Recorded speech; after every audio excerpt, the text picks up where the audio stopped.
I recently got a comment, somebody finding Band in a Box to be complex, which yes, for something that's supposed to be a plugin, it's really kind of a little out there in some ways. They were asking what I thought about Pro Tools, just some brief insights about it.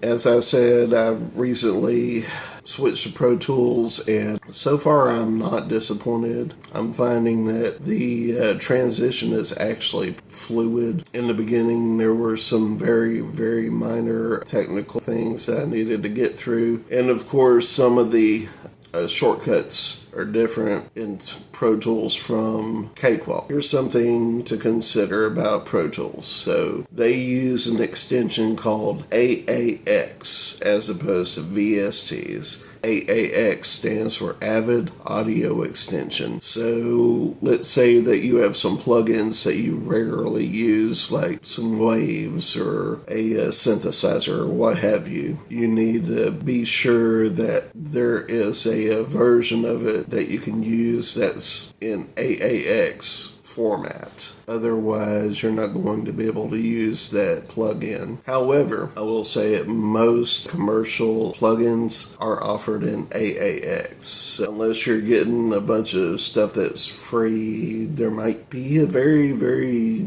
minute possibility that something that you have isn't compatible. One of the things about switching platforms like that is you never start from scratch, you start from experience. So if you have any experience in a DAW, this is actually going to be kind of fairly quick transition. It does come with enough extensions that I can honestly say that I haven't redeemed everything that I purchased yet.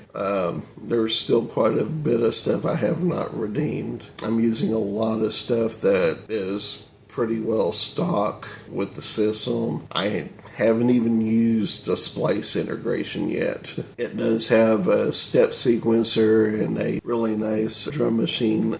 One of the things that I was concerned about switching over to Pro Tools was Cakewalk had the TTS1, which is basically like a Yamaha keyboard chip. You know, it's got a lot of fairly universal sounds that you can program in, use for your recording. Pro Tools, there's actually a different instrument, and it's called Expand, XPAND exclamation mark 2. With this, you can actually combine 4 different voices to be one. So it's actually multi-use. It's pretty good. I'm satisfied with it so far. I've been able to completely switch over several tracks and keep it true to what I had in Cakewalk. Now, there is one thing that you need to be aware of. The 1-year artist license is $99 per year. The perpetual license is $199. Now, if you want to have the studio version, that's $299 per year. However, you get a lot more tracks and such with that higher tier. However, the starting price is $299 per year. So unless you're doing a lot of recording, it might make sense to go ahead and start off with something like Artist. And if you get the perpetual license, never have to buy the license again, and you do get one upgrade. So kind of dabbling, if you're kind of getting your feet wet or what have you, Artist is not a bad idea. I mean, for what you get, it is actually quite a bit. You get 64 MIDI slots.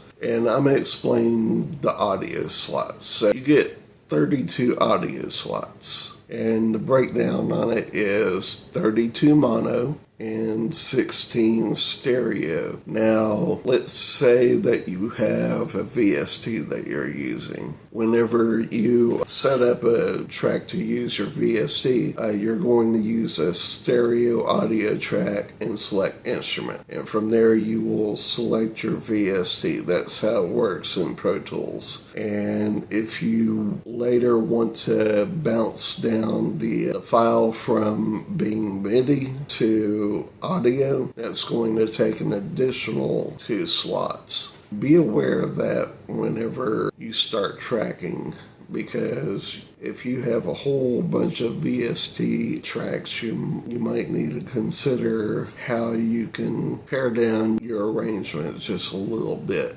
if that makes any sense. That is one thing to consider.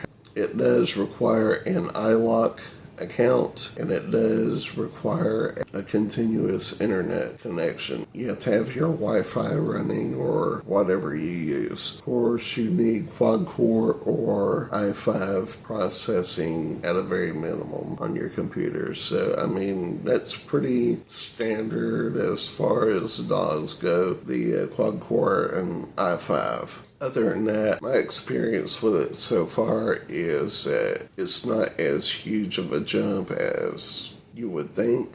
Well, actually, all of the shortcuts are going to be different and unique. You'll have to be prepared to adjust to a different type of workflow. However, I think that if you've ever used a DAW before, especially something like Cakewalk, this really will not be a huge adjustment to make. That's my take on it. There's a different amount of tracks. You're not going to have to deal with the hassle of re-registering your software every several months. You're not going to have to deal with issues like, is the software being kept up with and being kept up to date? If you have the money and you are doing this as a more full-time kind of thing, yeah, it makes sense to get something like the studio subscription at $2.99 a year or the perpetual license. And if you're a real pro and you like, this is your bread and butter, this is all you do, then definitely $5.99 is the way to go. I mean, but, you know, for most of us who are just writing or recording our own songs, I mean, artists will absolutely do. I hope that this information has been found useful to somebody out there. If there's any questions, or I don't know, maybe anybody's interested in watching me start a session or what have you, maybe we can go ahead and do that sometime. So if you're interested in anything like that, drop a comment in the comment section down below, and I will talk to you next time. Take care.